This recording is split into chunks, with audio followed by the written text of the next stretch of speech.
இந்த ஒரு ஷூ வாங்கினதுக்கு தான் இவ்வளோ ஆர்ப்பாட்டமா?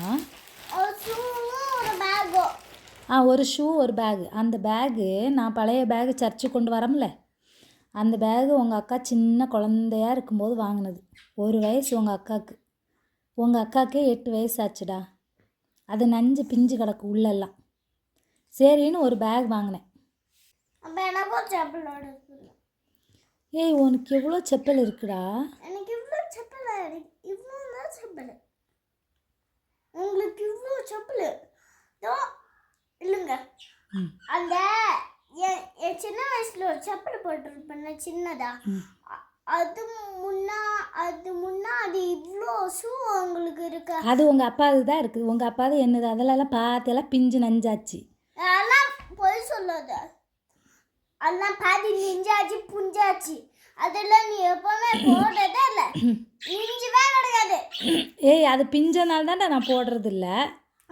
அது சும்மா பியவே இல்லை. நான் நல்லா நாளைக்கு செக் பண்ணி பார்த்தேன். உங்கள் ஷூ எதுவுமே போயிட்டேன். ஒரு ஷூவும் ஒரு பேகும் வாங்கினதுக்கு இவ்வளோ ஆர்ப்பாட்டம் பண்ணுற? உனக்கு ட்ரெஸ் வாங்கும்போது ஷூ வாங்கும்போதெல்லாம் நான் இப்படி தான் பிரச்சனை பண்ணேனா? சொல்லு. பிரச்சனை பண்ணீங்க எப்போ நான் பிரச்சனை பண்ணேன்? ஒரு நாள் அப்பா சாக்லேட் வாங்கும்போது எனக்கும் சாக்லேட் வாங்குற, அவங்களுக்கு மட்டும் சாக்லேட் வாங்குற. அப்பதான் கேட்டீங்க கிடையாதா? கிடையாதா? சாக்லேட்டுக்கு மட்டும்தானே கேட்டேன்.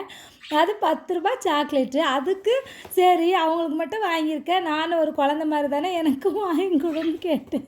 இவ்வளோ பெரிய விஷயங்களுக்கெல்லாம் கேட்டேனா? நீ கொண்டு பெரிய எருமை மாடு இருக்கிற குழந்தை தாண்டனா? உங்கள் அப்பாவுக்கு நான் குழந்த மாதிரி இல்லையா? உங்க பார்த்தா கொண்ட மாதிரியே இல்லை. அப்போ எருமை மாடு மாதிரி இருக்குது. அடச்சே, ஒரே சுதானே. இந்த ஒன்று இங்கே இருக்குது. சரி, நல்லா இருக்கா இல்லையா?